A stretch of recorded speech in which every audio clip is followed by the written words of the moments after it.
Muchas gracias, Mónica. La siguiente ponencia es a cargo de Lourdes Hernández, es licenciada en Ciencias Ambientales por la Universidad Autónoma de Madrid, lleva 20 años de experiencia liderando estrategias, proyectos para la gestión de bosques y sistemas de alto valor natural en el Mediterráneo, en Latinoamérica, compatibilizados con la conservación, biodiversidad y desarrollo rural y adaptación al cambio climático. Y es responsable de la campaña de incendios forestales de WWF España y autora desde el 2013 de los informes anuales de la Organización para la Prevención de los Grandes Incendios Forestales. Tienes la palabra. Bueno, buenos días. Lo primero, muchas gracias a la organización por invitarnos. Siempre lo decimos, una de las principales misiones de nuestra organización es la divulgación, la sensibilización de la población en este tema en materia de incendios. Por eso necesitamos estar muy cerca de la experiencia técnica, del conocimiento científico y, sin duda, pues este foro es el lugar, ¿no? Nuestra organización llevamos desde el año 2004 publicando informes anuales sobre los incendios forestales y hemos ido viendo cómo ha ido mutando el problema, ¿no? Los primeros informes de incendios el primero fue en el año 2004 y ese año, 2004, 2005 y 2006, el autor de estos informes de incendios de WWF fue Paco Senra, aquí está este autor, y esto nos viene a decir que realmente muchos de los mensajes de una organización como la nuestra, de las organizaciones ecologistas, están muy cerca del sector, ¿no? Este año hemos visto cómo pues algunas voces nos han apuntado en gran medida, lo ha comentado Mónica también, como responsables de la tendencia de los incendios forestales. Y en nuestra organización estamos plenamente convencidos, lo estamos así defendiendo, que se tiene que usar el territorio, se tiene que gestionar y se puede hacer de la mano de la conservación. Y ese es el gran reto en el que estamos metidos, ¿no? Sí, se me había olvidado. Vamos a pasar a ver. Entonces, yo os voy a contar un poco qué es lo que estamos haciendo desde nuestra organización para efectivamente transformar el paisaje. Muy por encima, efectivamente, la emergencia climática es en gran medida responsable de la severidad de los incendios de estos últimos años y por eso estamos trabajando a nivel global para promover políticas ambiciosas que realmente persigan esta transición en los modelos de producción y de consumo hacia modelos mucho más sostenibles, ¿no? Pero si nos fijamos en cuáles son los elementos que fundamentalmente intervienen en el comportamiento del fuego, en esa severidad, vemos cómo a corto plazo lo eficaz es trabajar en el paisaje.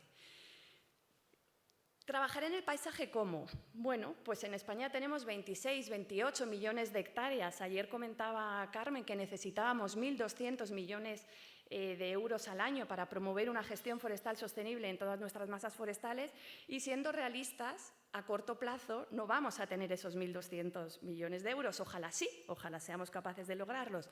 Pero a corto plazo tenemos que priorizar y tenemos una herramienta fantástica que son los ZAR, las zonas de alto riesgo de incendios, que están recogidas en la Ley de Montes, que es obligatorio que las comunidades autónomas declaren estas zonas de alto riesgo. Somos conscientes de que muchas comunidades autónomas han hecho muchos esfuerzos en declarar estas zonas y son realmente buenas las priorizaciones que han hecho, pero sin embargo nos encontramos otras comunidades que o no las han estudiado o lo han hecho en base a las provincias, pues esta provincia tiene un riesgo medio, esta provincia un riesgo alto y esta un riesgo bajo, o directamente han declarado todo su territorio como zona de alto riesgo. Si no priorizamos bien, la priorización no sirve de nada. Entonces, creemos que esta es una herramienta en la que debemos trabajar. Y en estas zonas de alto riesgo, lo que debemos promover son paisajes agroforestales, que no es nada nuevo que nos estemos inventando. Al final es tratar de volver al paisaje que teníamos a mediados del siglo pasado, pero compatibilizándolo, por supuesto, con la conservación de la biodiversidad.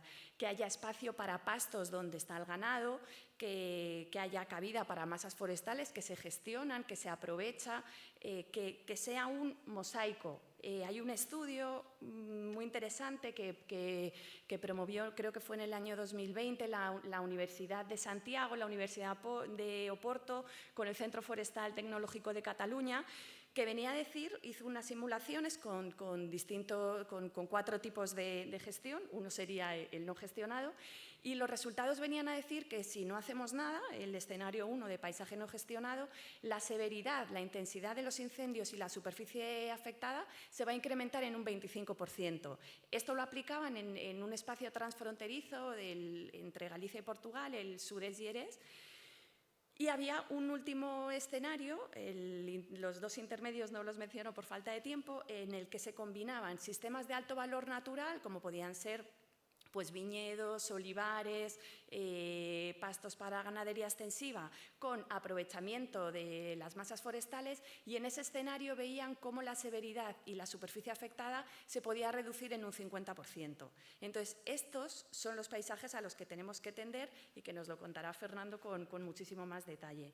Y, por supuesto, en la planificación de estos paisajes tenemos que integrar a las comunidades rurales, tenemos que hacer un esfuerzo, lo comentaba también José Luis, por mejorar esta gobernanza. Son las comunidades rurales los que viven en el territorio, no los podemos excluir en la toma de decisiones. Y ya empieza a haber ejemplos locales súper interesantes, lo comentaba también ayer Marc, cómo ellos están empezando a integrar a la población en la toma de decisiones para ver qué se prioriza en la extinción, y también lo podemos hacer a la hora de diseñar este territorio y de ver cómo vamos a recuperar usos en ese territorio. Esta imagen se corresponde con un proyecto en el que hemos trabajado con la Universidad de Alicante y con el Centro Tecnológico Forestal de Cataluña, que va en esta línea, ¿no? Terecova se llama, de cómo integramos a la población. Y lo decía antes, si queremos recuperar un paisaje en mosaico, lo que tenemos que hacer es intentar recuperar los usos y los aprovechamientos. Lo ha comentado también Mónica. Tenemos un escenario de abandono en gran parte del territorio ibérico que es espeluznante. La Comisión Europea dijo hace unos años que en España hay casi 2,5 millones en riesgo de abandono, que se sumarían a los 2,5 millones que se abandonaron en los últimos 40 años del siglo pasado. Entonces, tenemos ahí 4 millones de hectáreas que se suman a la superficie forestal que no sabemos gestionar y que va a entrar en una dinámica de incendios absolutamente severos.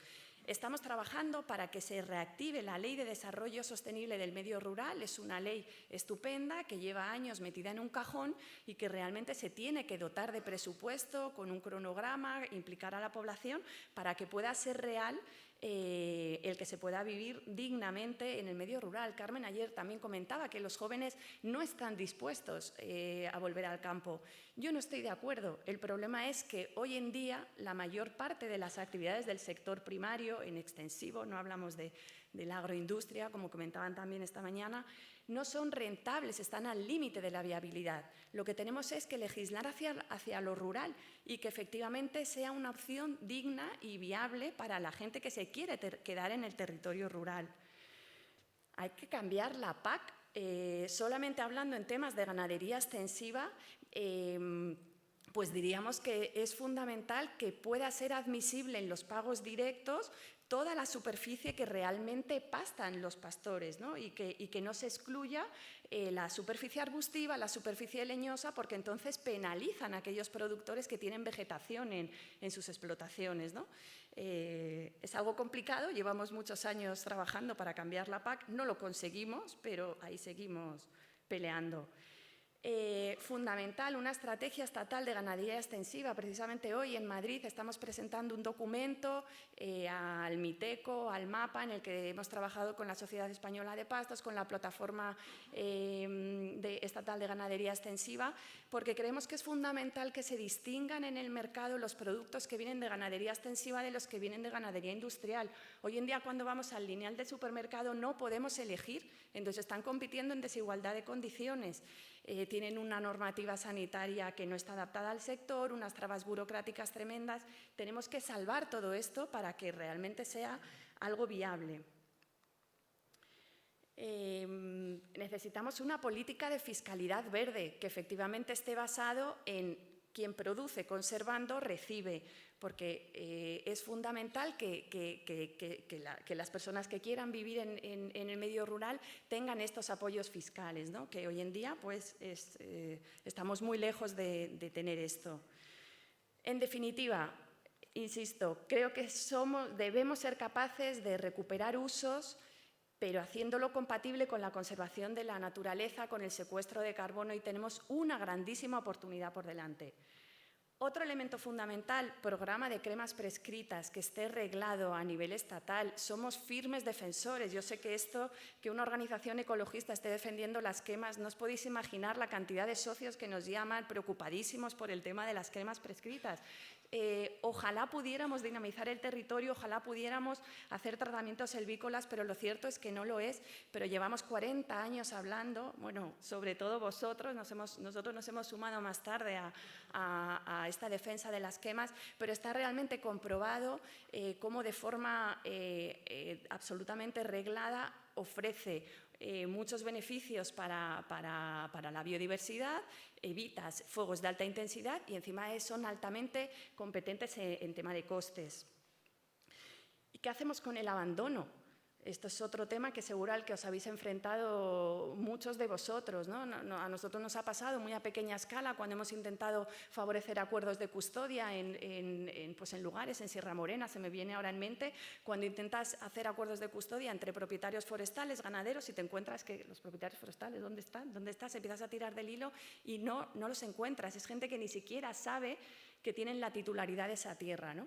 Hay una ley interesante de la Xunta de Galicia que realmente tiende a esto, ¿no? Es Ley de Recuperación de Tierras Agrarias, en donde se promueve la creación de bancos de tierra para que a través de cesiones, de una gestión conjunta, de arrendamientos, se puedan recuperar aprovechamientos en estas fincas que están abandonadas, que no tienen gestor y que ni siquiera los propietarios saben que son suyas, ¿no?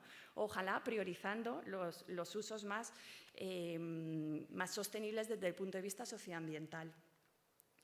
Conciencia de riesgo, no entro porque lo ha detallado muy bien Mónica, ¿no? Necesitamos medidas de autoprotección en las zonas de interfaz y que efectivamente la interfaz se convierta en una zona de oportunidad y no en una zona de riesgo para los sistemas operativos.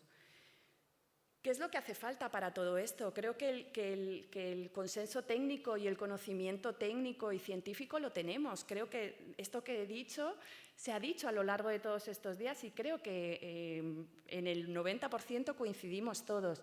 Lo que pienso que nos falta es acción política y acción social. Tenemos una oportunidad muy buena este año.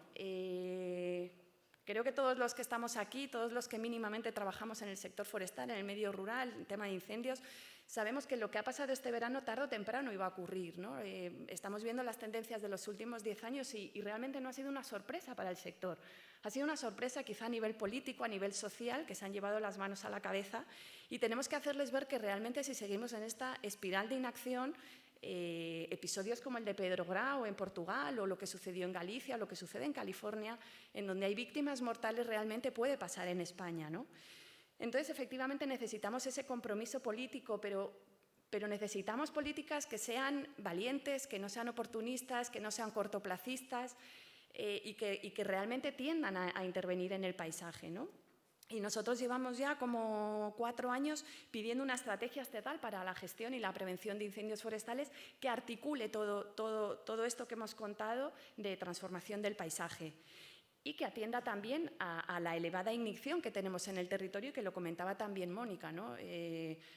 Tenemos un 53% de intencionalidad en las igniciones y creemos que se tiene que trabajar firmemente para reducir la siniestralidad y para acabar con esta sensación de impunidad de quienes prenden fuego de forma deliberada. Y necesitamos acción social, que lo pongo a igualdad de dificultad respecto a la acción política.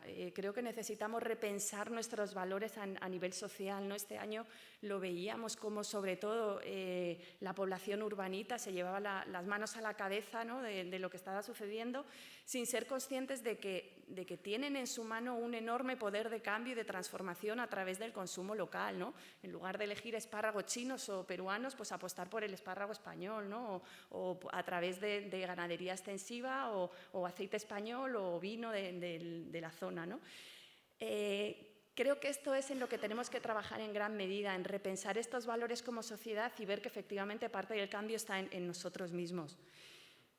Y por último, lanzar una idea. No tenemos tiempo. Llevamos más de 40 años hablando de lo mismo y el tiempo continúa corriendo. Entonces, creo que es hora de aprovechar la oportunidad de agarrar estos puntos de consensos que insisto, que son muchos, y de empezar a generar cambios y una tendencia positiva, ¿no?, hacia este tema. Y creo que he terminado.